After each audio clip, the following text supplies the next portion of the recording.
Oi, pessoal!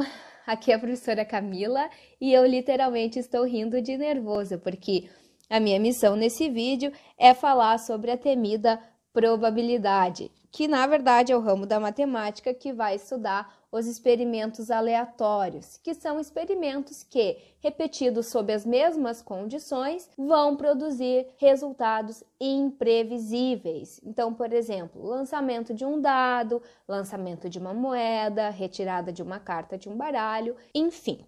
Para começar, vamos dar uma enriquecida no nosso vocabulário e ver o que é o espaço amostral e o que é um evento. Então, na verdade, o espaço amostral é o conjunto de todas as possibilidades de realizações de um experimento aleatório. E o que é o meu evento?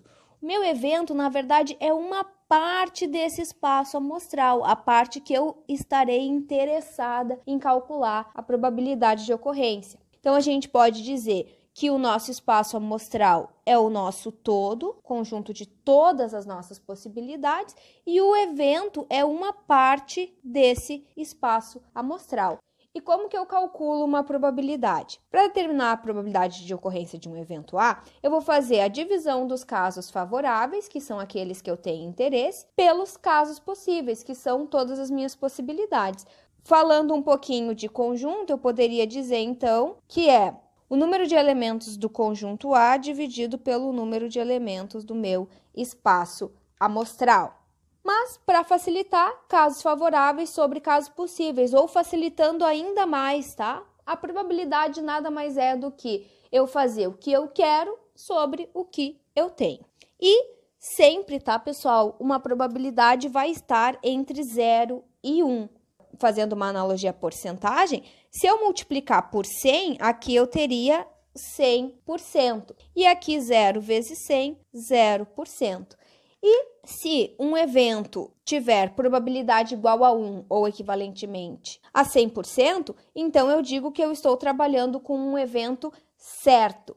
E se um evento tem probabilidade igual a 0 ou 0%, então eu digo que ele é impossível. Como, por exemplo, vou lançar um dado, qual é a probabilidade de eu obter um 7? Nenhuma, né? É um evento impossível, porque o meu dado é numerado de 1 a 6. Exemplo clássico de probabilidade, lançamento de um dado. Primeiro, vamos determinar qual é o nosso espaço amostral aqui. Quando eu lanço um dado, eu posso obter um número de 1 a 6, certo? Agora eu quero saber qual é a probabilidade de, ao lançar um dado, sair um número par, ou seja, obter um número par voltado para cima. Então, vamos lá. É o que eu quero sobre o que eu tenho. Número par, 2, 4, 6. 3 chances de um total de 1, 2, 3, 4, 5, 6. Agora eu quero a probabilidade de sair um 3. Que eu quero? Que saia 3. Quantas chances, né? Uma em 6. Agora eu quero a probabilidade de sair um número par ou um 3. Primeira coisa que eu quero falar é que esse ou na matemática é no sentido de qualquer um dos dois me interessa. Toda vez que vocês se depararem com um ou, vocês podem lembrar de soma. Então, eu sempre gosto de falar que o ou vai me remeter a uma soma em probabilidade. Então, vamos lá. Número par. Eu já calculei, eu sei que a probabilidade de sair um número par é 3 em 6. O que eu tenho que fazer, né? Como é ou? Somar. Probabilidade de sair um 3, que eu já calculei também, 1/6. E aí, eu vou chegar, então, em 4/6. 4 chances de um total de 6. E percebam que é exatamente isso, né? Nós temos favoráveis o 2, o 4 e o 6 por serem pares. E o 3 também, por ser 3, né? Nós temos 4 casos favoráveis de um total de 6. E por último, sair um número par ou um número primo. Número par, a gente já viu, 3 de 6. O ou soma, número primo. Vamos ver o que a gente tem de número primo aqui. Lembrando que número primo é aquele número que tem apenas 2 divisores, ele próprio e o 1. Então, a gente tem o 2, o 3 e o 5. Então, o que a gente tem aqui? Quero primo, 3 caras, né? Sobre 6. Só que aqui tem um pequeno problema. O 2, ele foi contado 2 vezes, pessoal. Por quê? Porque ele é tanto um número par quanto um número primo. como ele foi contado 2 vezes, eu vou subtrair ele dessa contagem, senão a contagem está errada, certo? E aí, então, aqui eu vou ter 3 mais 3, 6 menos 1, 5 sextos. E aí, aqui eu quero já aproveitar para falar da regra da adição, que diz que a probabilidade de ocorrência de um evento A ou de um evento B, como eu já havia falado, na verdade, então, é a soma das probabilidades, só que tu tem que descontar, se for o caso, a probabilidade de ocorrência das duas coisas ao mesmo tempo. Então, por isso que aqui a gente teve que descontar o 2. Por quê? Porque ele era tanto par quanto primo. Vamos fazer mais um exemplo aqui, então. Numa turma de 20 alunos, eu tenho que 9 alunos passaram em física, 15 alunos passaram em geografia e 5 alunos passaram nas 2 disciplinas. Eu quero saber, então, qual é a probabilidade de um aluno dessa turma ter passado em física ou geografia. Lembrando que esse ou significa que o aluno ter passado em qualquer uma das duas já me serve. Utilizando, então, aqui a regra da adição, o que a gente vai ter que fazer? A gente vai somar a probabilidade de um aluno ter passado em física, que é 9 em 20, certo? Vou somar com a probabilidade desse aluno ter passado em geografia, que é 15 de um total de 20, e vou subtrair os alunos que passaram tanto em física quanto em geografia, ou seja, os alunos que passaram nas duas, que foram 5 em 20. Efetuando aqui a conta, né, como nós temos frações de mesmo denominador, a gente copia e opera em cima. 15 menos 5 dá 10, com mais 9, 19 em 20. O que pode ajudar nesses casos é fazer o diagrama de Venn. Lembrando que para preencher esse diagrama, a gente sempre começa de dentro para fora, ou seja, da intersecção. Começando pelos alunos que passaram tanto em física quanto em geografia, que foram 5. Depois nós temos 9 que passaram em física, mas 5 já estão contabilizados aqui, então vão me sobrar 4. 15 alunos que passaram em geografia, 5 já estão contabilizados aqui, que foram os que passaram em física também, né? Então, 15 menos os 5 vão sobrar 10. Percebam que se a gente somar 4 mais 5 mais 10, de fato vai dar os 19 que a gente havia calculado. E aqui também me permite dizer, né, que se a turma tinha um total de 20 alunos, nós temos um aluno aí nessa turma que infelizmente não conseguiu a aprovação nem em física, nem em geografia. E a gente poderia fazer algumas outras perguntas, então aqui só a título de curiosidade, eu poderia perguntar para vocês qual é a probabilidade de um aluno ter passado apenas em geografia, tá? Então toma cuidado, não vai me dizer que foi 15, porque percebam que aqui, de fato, 15 passaram em geografia, mas 5 passaram em física também. Então, se eu quero a probabilidade de um aluno ter passado apenas em geografia, eu tenho que descontar esses 5, então vamos sobrar 10 de um total de 20 alunos. Agora, pensa nesse exemplo aqui. Tu tem uma urna com 6 bolinhas, sendo 3 azuis e 3 rosas. E tu vai fazer 2 sorteios. O que a gente quer? Retirar uma bolinha azul e uma bolinha rosa nessa ordem. Então, no primeiro sorteio, eu quero tirar uma bolinha azul e no segundo, eu quero tirar uma bolinha rosa. Então, já vou aproveitar para falar aqui da regra da multiplicação, que me diz que quando eu quero calcular a probabilidade de ocorrência de um evento A e de um evento B, eu vou efetuar a multiplicação das probabilidades. Então, a gente já pode guardar aí, ó, que o E multiplica, que seria o nosso caso aqui, né? Eu quero uma bolinha azul e uma bolinha rosa. E aí, eu vou ter que fazer 2 exemplos. O primeiro a gente vai fazer com reposição. O que é isso? Eu vou sortear e depois eu vou devolver a bolinha para a urna, beleza? Então, vamos ver essa situação aqui. Eu quero calcular a probabilidade de eu retirar uma bolinha azul no primeiro sorteio e depois uma bolinha rosa. Qual é a probabilidade de eu tirar uma bolinha azul? É o que eu quero sobre o que eu tenho. O que eu quero, azul, 3. Sobre o que eu tenho, 6. Retirei. Sorteei essa bolinha azul. Anotei que ela era azul, ela volta para a urna. Isso é com reposição. E o meu E multiplica. Agora eu quero tirar uma bolinha rosa. Qual é a probabilidade de eu tirar uma bolinha rosa? O que eu quero, rosa, 3. Sobre o que eu tenho, 6. Certo? Então, multiplica, né, em cima e embaixo. 3 vezes 3, 9. 6 vezes 6, 36. Essa é a probabilidade de eu retirar uma bolinha azul e depois uma bolinha rosa, fazendo o sorteio com reposição. Beleza? Agora, se eu quiser fazer esse sorteio sem reposição, o que vai mudar? Novamente, estou interessada, então, em calcular a probabilidade de eu tirar a bolinha azul e depois uma bolinha rosa. Qual é a probabilidade de eu retirar uma bolinha azul? O que eu quero sobre o que eu tenho. Azul, 3 sobre o que eu tenho, 6. E multiplica. Sorteei essa bolinha azul. Como é sem reposição, essa bolinha vai ficar fora da urna, ela não vai voltar. Aí agora eu pergunto para vocês, qual é a probabilidade de eu retirar uma bolinha rosa? O que eu quero? Rosa, 3. Sobre o que eu tenho. Na verdade, agora a gente vai ter apenas 5 bolinhas nessa urna, porque é sem reposição. Ela não voltou para a urna, ok? 3 vezes 3, 9. 6 vezes 5, 30. Então, essa é a probabilidade se eu fizer o sorteio sem reposição. E se porventura tu te deparar com alguma situação de retiradas simultâneas, ou seja, ao mesmo tempo, matematicamente a gente trata como um problema sem reposição, ou seja, como esse aqui, ok?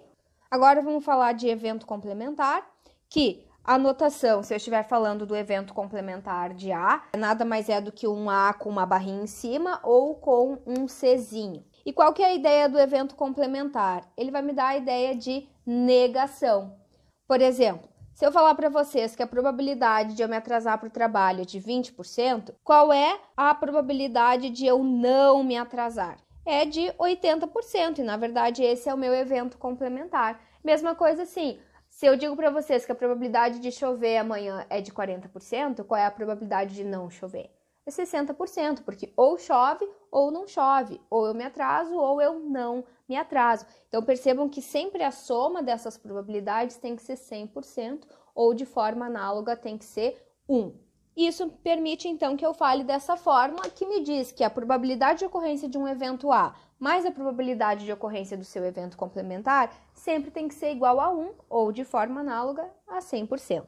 Claro que aqui a gente pode manipular essa fórmula, se vocês preferirem, a gente pode botar aqui que a probabilidade de A e passa essa probabilidade para o outro lado, subtraindo, que na verdade é o que a gente acaba utilizando mais. E duas palavrinhas que costumam ser um indicativo de que se a gente utilizar essa ideia, a gente vai ser mais feliz na vida, são essas duas aqui, pelo menos. Quando a gente se depara com um pelo menos, normalmente utilizar complementar vai ser mais fácil. Então vamos fazer um exemplo. Vamos supor que, baseado em estatísticas, a gente sabe que um jogador de determinado jogo que não permite empate, tá? Então ou vence ou perde. Esse jogador ele tem a probabilidade de vencer de 70% e a probabilidade de perder de 30%. Ele vai jogar 2 partidas. E aí a gente quer saber qual é a probabilidade dele vencer pelo menos uma dessas partidas. Então, primeiro vamos ver quais seriam os nossos casos favoráveis. O que poderia acontecer? Eu quero que ele vença pelo menos uma. Então, ele pode, por exemplo, vencer a primeira e perder a segunda, certo? Ou ele pode perder a primeira e vencer a segunda. Ou ainda, como eu quero que ele vença pelo menos uma, se ele vencer as duas não me interessa também? Me interessa. Então, eu tenho 3 casos favoráveis. O que eu poderia fazer aqui? Calcular cada uma dessas 3 probabilidades e depois somá-las, certo? Porque, ó, ele vence a primeira e perde a segunda, ou soma, ele perde a primeira e vence a segunda, ou soma, vence a primeira e vence a segunda. Só que aí tem aquela conversa ali, ó, do pelo menos. E normalmente, quando tem um pelo menos, a gente atacar por outro viés, pelo viés da... esqueci o nome, dos eventos complementares, acaba sendo mais fácil. Então, vamos pensar assim, ó, o que seria o evento complementar de vencer pelo menos uma partida? Ou ainda, qual seria a negação desse jogador vencer pelo menos uma partida? A negação disso não é ele perder as duas? É, né? Então, vamos lá, vamos ver qual é a probabilidade de ele perder as 2 partidas, que na verdade eu estou negando o que está sendo pedido. Então, vamos lá, eu quero a probabilidade de ele perder a primeira partida e perder a segunda também. Qual é a probabilidade dele perder? 30%. Eu só vou colocar em decimal. E multiplica, perder a segunda novamente. 30% ou 0,3. Isso aqui vai me dar 0,09, ou equivalentemente, em porcentagem, multiplica por 100, 9%. Então, agora eu pergunto para vocês, qual é a probabilidade dele vencer pelo menos uma? Vai ser 1 menos a negação disso aqui, ou seja, 1 menos a probabilidade de ele perder as duas, que é 0,09, que vai me dar 0,91, ou aqui melhor, tá? Se vocês quiserem trabalhar com porcentagem, em vez de fazer 1 menos, faz 100% menos o 9%, acho que fica mais fácil, que vai dar 91%. Então, tanto faz, só tomem cuidado para usar a mesma notação. Se tu está trabalhando com decimal, tu utiliza o 1, se tu está trabalhando com porcentagem, tu utiliza o 100%. O último assunto da aula de hoje é a probabilidade condicional. Então, como o próprio nome sugere, na verdade aqui eu tenho uma condição a mais, o que eu gosto de dizer que é uma informação privilegiada. Então, na verdade, o que vai acontecer aqui é que a gente vai acabar restringindo o nosso espaço amostral. E eu vou usar uma estratégia, digamos que ousada. Não vou falar em fórmula. Eu vou tentar fazer com que vocês entendam a ideia da probabilidade condicional, que eu acho que é muito mais importante. Então, vamos fazer um exemplo. Numa empresa, se verificou ali entre homens e mulheres quem fumava e quem não fumava e se obteve esses números aqui. Então, nós temos 12 homens fumantes, 11 homens que não fumam, 7 mulheres que fumam, 20 mulheres que não fumam. E percebam que se a gente somar todos esses valores aqui, nós vamos ter aí 50 funcionários nessa empresa. Eu quero saber qual é a probabilidade de um funcionário dessa empresa ser homem, sabendo-se que ele é fumante. Então, olha aqui, ó, eu já sei que ele é fumante, ó, a minha informação privilegiada. Então, se tu já sabe que é fumante, esquece quem não fuma. Tu tá concentrado nos fumantes apenas. Por quê? Porque tu já sabe que essa pessoa é fumante. E sabendo que ela é fumante, tu quer saber qual é a probabilidade de ser homem. Para não dizer que eu não falei das flores, só a anotação, tá? Aqui eu colocaria assim, ó, qual é a probabilidade de ser homem, sabendo ser, ou dado que, uma barrinha vertical, tá? Dado que eu já sei que é fumante. Então, vamos lá. Já sei que é fumante. O meu espaço amostral, todas as minhas possibilidades vão ser os 50 funcionários? Não, vão ser apenas os fumantes, que são, na verdade, 12 mais 7, 19. Desses 19, eu quero saber a probabilidade de ser homem. O que eu quero é que seja homem, que nesse caso são 12. Feito, calculei. E aí agora, já utilizando a notação, ó, eu quero a probabilidade de ser fumante, dado que é mulher, ou sabendo que é mulher. Novamente, pessoal, se eu já sei que é mulher, esquece os homens. Então, agora o teu espaço amostral está reduzido apenas às mulheres, que nesse caso são 27. E dentre essas 27 mulheres, tu quer saber a probabilidade de ser fumante.